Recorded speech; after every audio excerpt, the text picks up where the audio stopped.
Good morning. Thank you for joining me in this morning mindfulness practice. Yesterday, I was reading from Neville Goddard's The Coin of Heaven in his little book, The Power of Awareness, that also holds awakened imagination. We're going to awaken our imagination and focus on how we spend our time to become more aware of what we're doing and what we want to be doing, what's necessary to let go of in order to live the life that you truly live.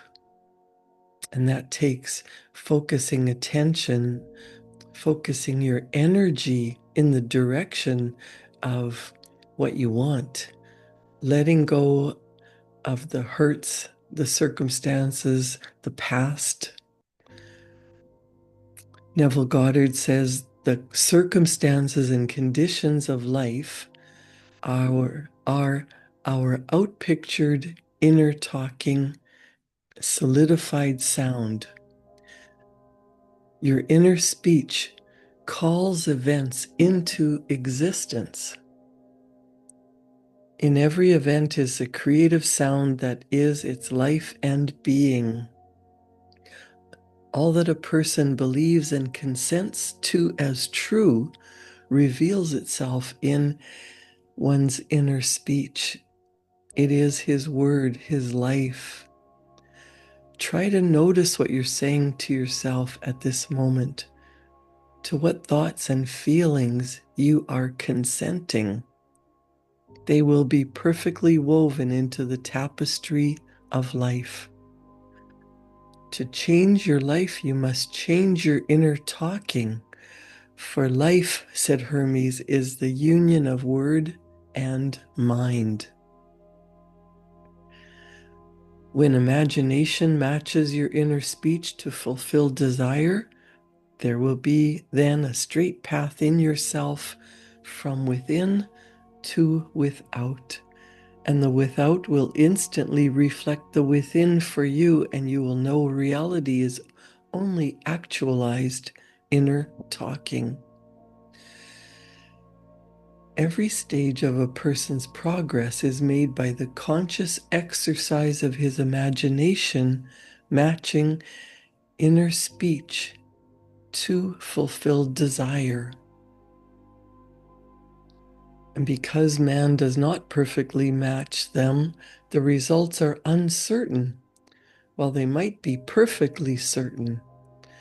Persistent assumption of the wish fulfilled is the means of fulfilling the intention.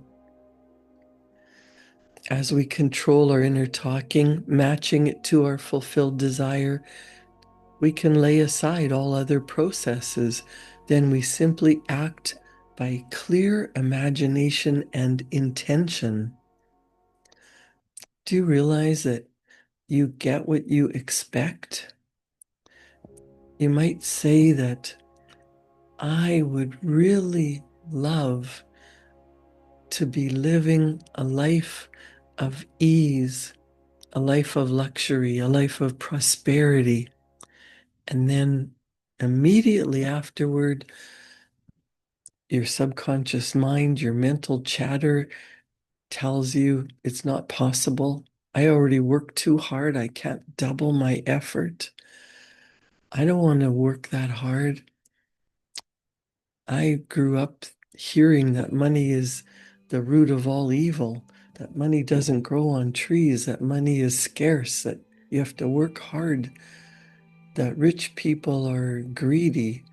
I heard so many limiting beliefs, and some of them are still guiding my life, guiding my results, because that inner chatter, some days it's invisible, but it's overtaking because it's in the subconscious. It's programmed by people who loved me and wanted to keep me safe and wanted me to not have such great expectations, to not be disappointed.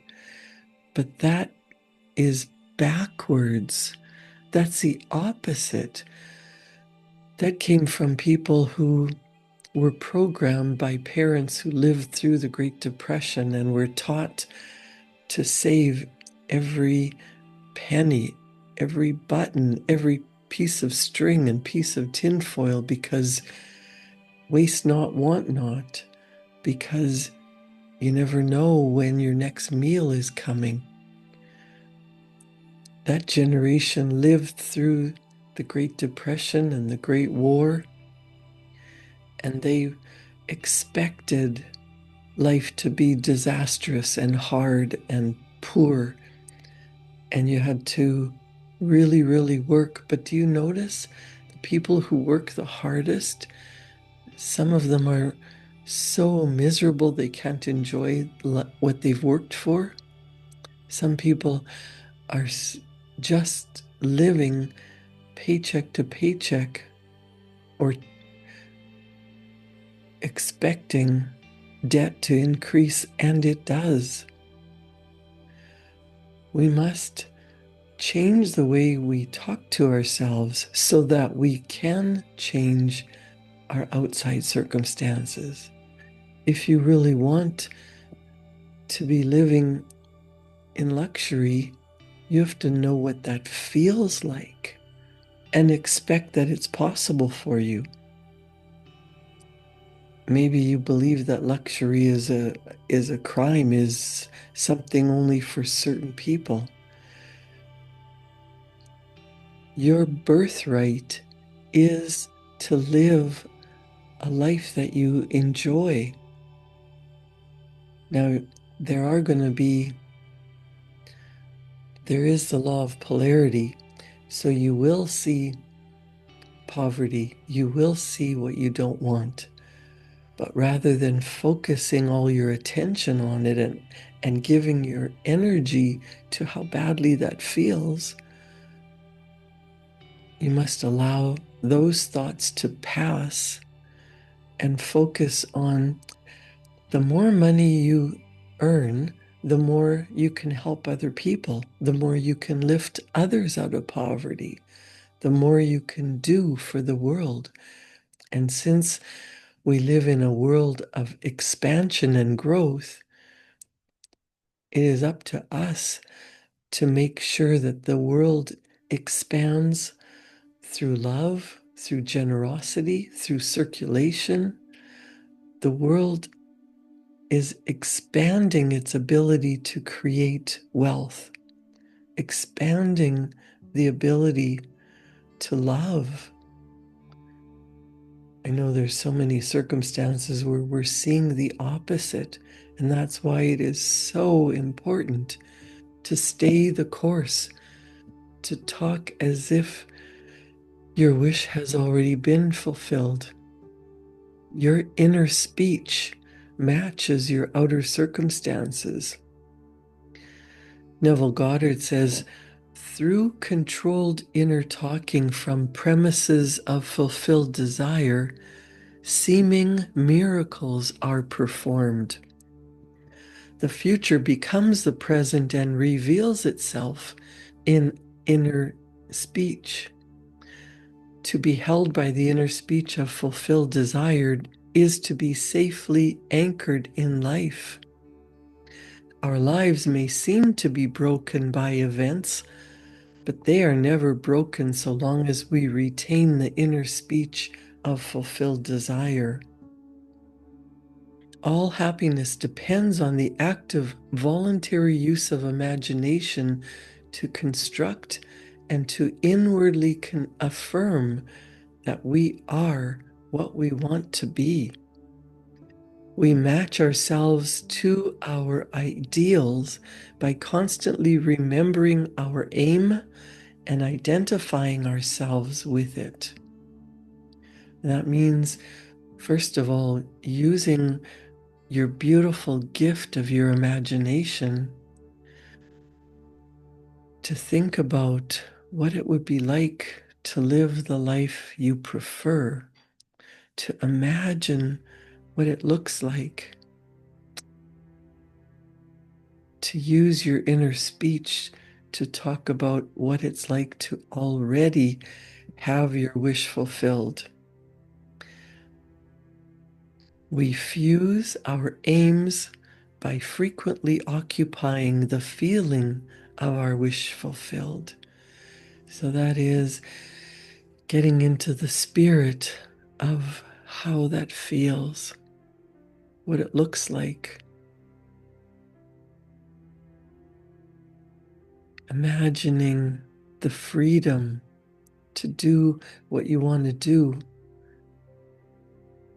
because you have the means,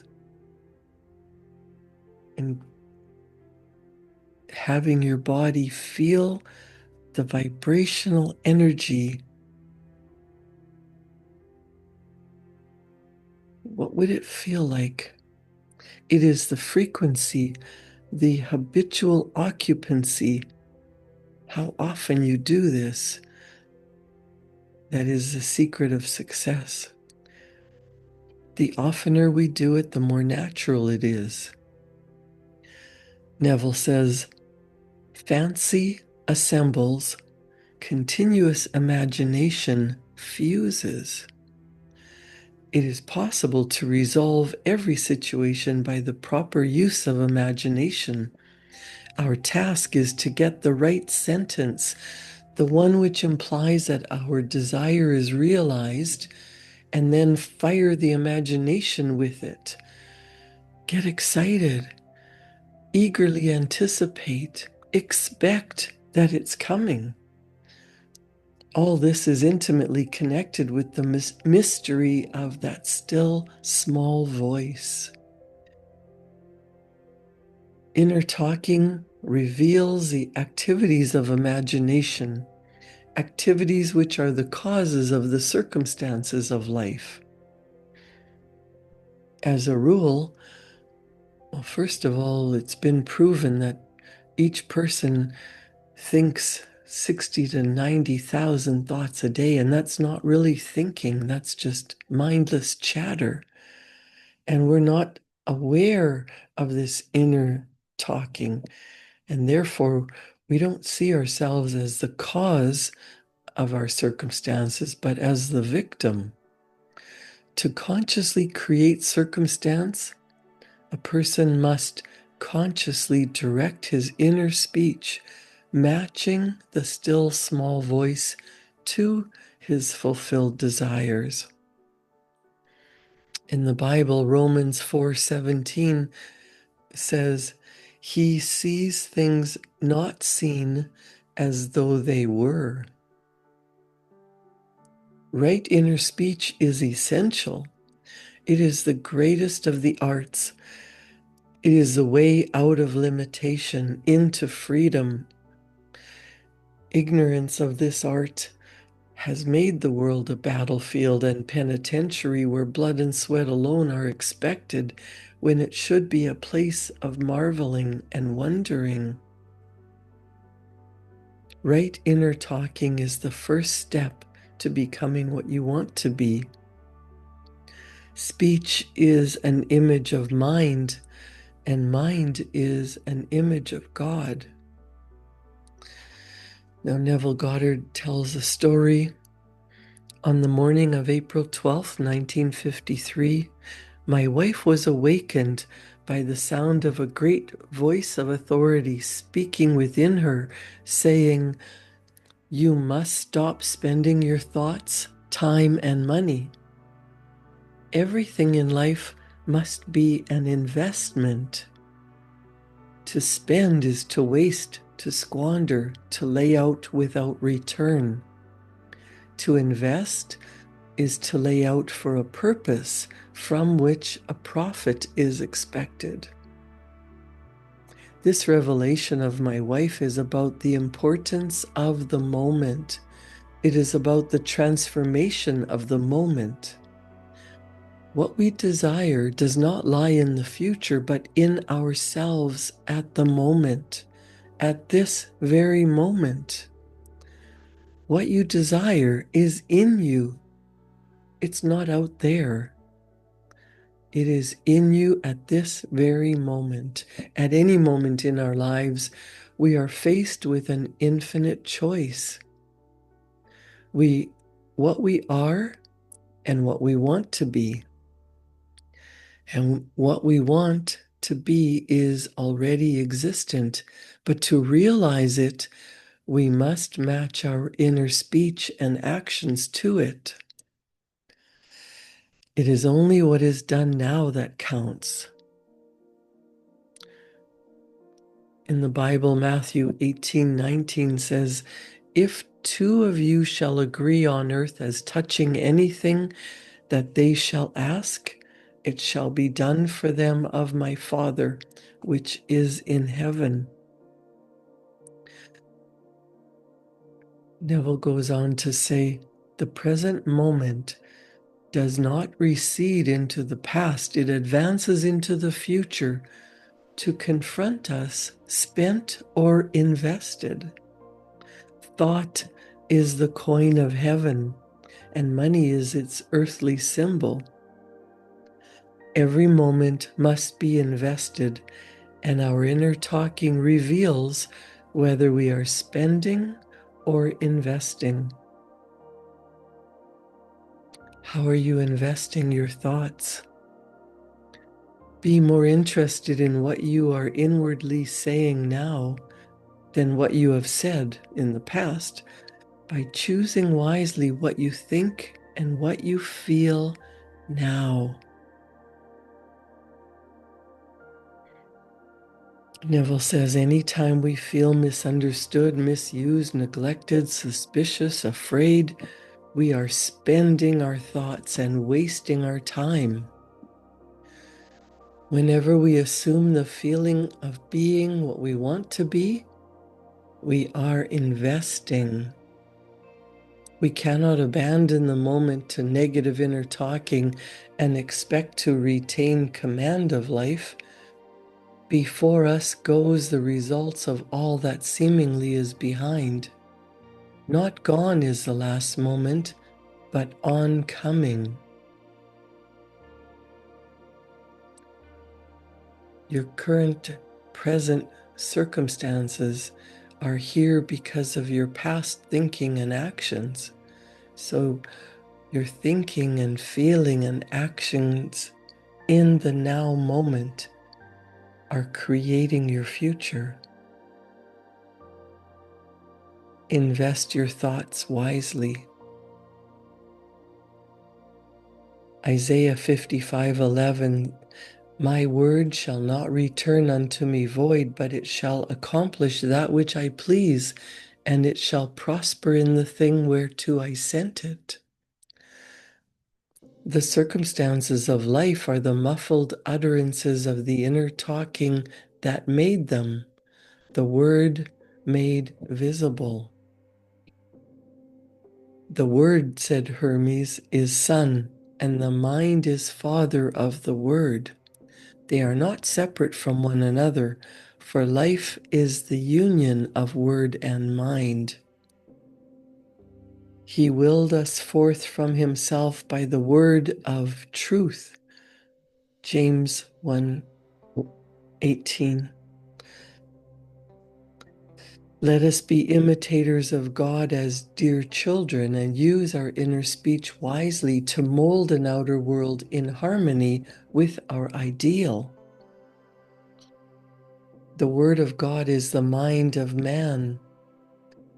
Feed God only the best. Think only on things that are of good report. The present moment is always precisely right for an investment, to inwardly speak the right word. Deuteronomy 30:14-15 says, the word is very near to you, in your mouth and in your heart, that you may do it. See, I have set before you this day life and good, death and evil, blessings and cursings. Choose life. You choose life and good and blessings by being that which you choose. Like is known to like alone. Make your inner speech bless and give good reports.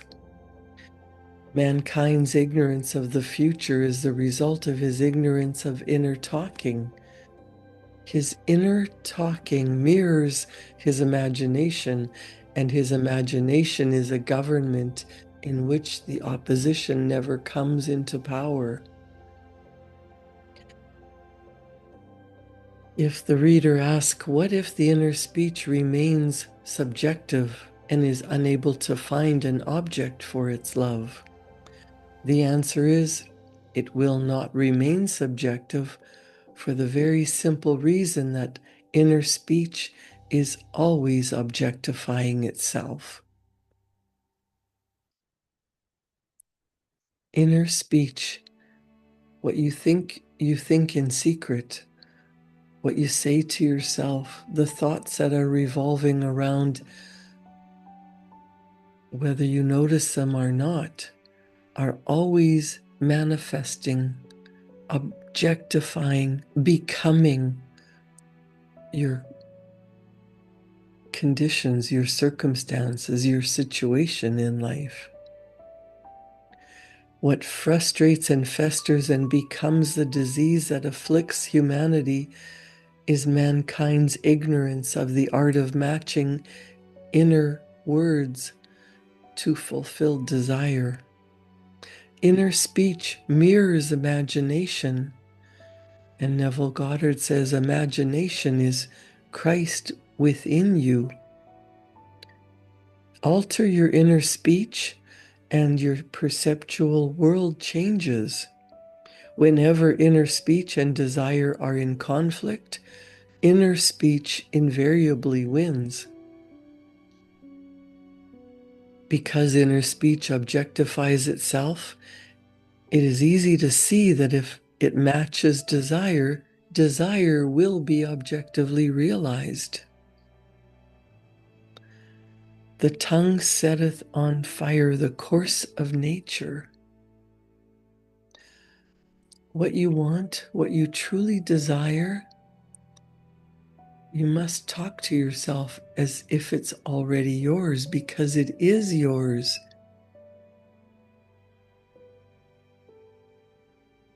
Imagine yourself there. There is a place. Make your desires your destiny, your destination, your aim, your goal.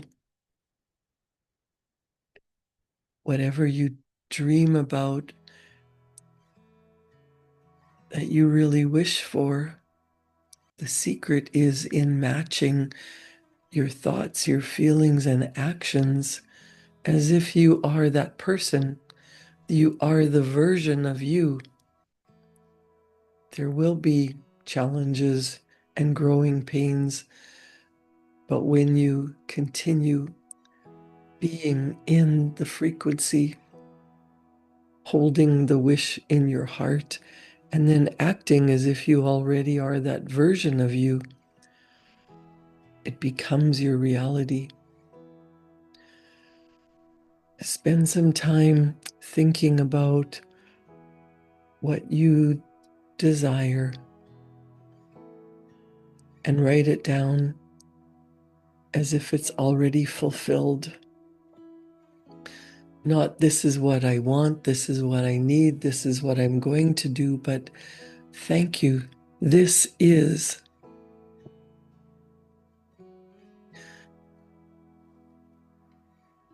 Write it down as if it's here now. It's in your beautiful imagination. Plant that in your heart.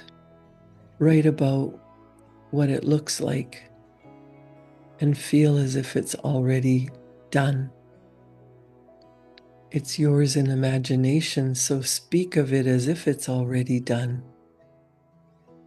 Invest your thoughts, your feelings, and your actions. Invest time in knowing that it's yours. Invest your time getting into the spirit of the wish fulfilled. What is it like? How would it feel to be living in peace? When peace is in your heart, when you're speaking words of peace, fulfillment, purpose, contentment, then you live that way.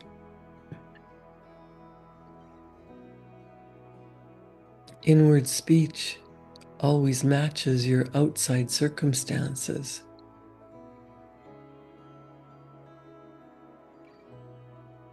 Write about how beautiful your life is now that you're living the way you want. And then remind yourself, rehearse